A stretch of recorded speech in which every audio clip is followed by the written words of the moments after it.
කිරි කෝප්ප එකයි. අඬු කෝප්ප එකයි. ඕකේ. එතකොට මං ගත්තා උඳු 500ක්.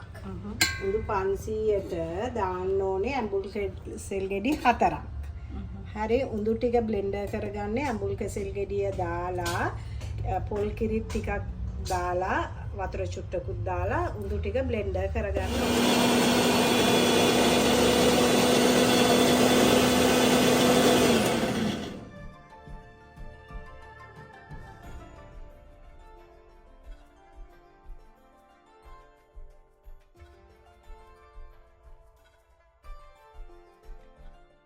උඳු 500ට හාල් පිටි ග්‍රෑම් 400ක් විතර දාන්න ඕනේ.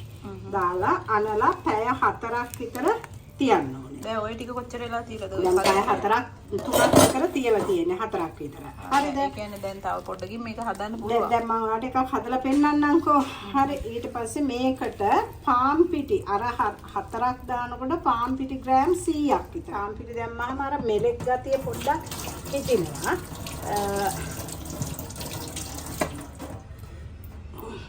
ඉස්සෙල්ලාම උඳු කෙසෙල් දාලා උඳු ටික ඉස්සෙල්ලාම කොටා ගන්නවා.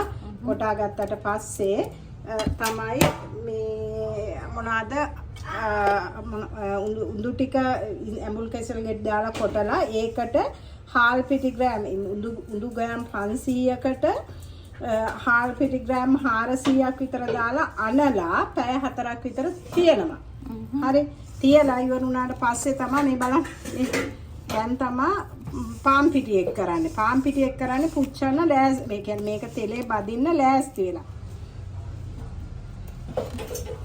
මේ හැන්දක් විතර ලුණු එකතු කරන්න ඕනේ. මේ වගේ ටිකක් හොඳට අනපුද තරමට මේ ලුණු මේක රසය තියෙන්නේ. මෙහෙම මේ විදිහට අනලා චුට්ටක් තවත් පැය භාගයක් විතර තියන්න ඕනේ පාන් පිටිය එක්ක අනලා.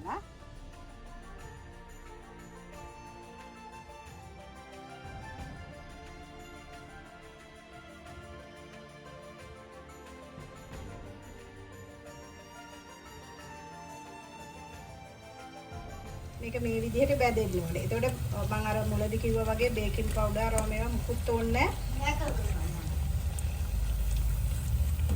එන්න මේ විදිහට බැදුනට පස්සේ මේවා අඩු ගින්දරේ වනේ බදින්න. අඩු ගින්දරේ බැදලා මේ විදිහට බලන්න මෙහෙම ගන්නට එනවා.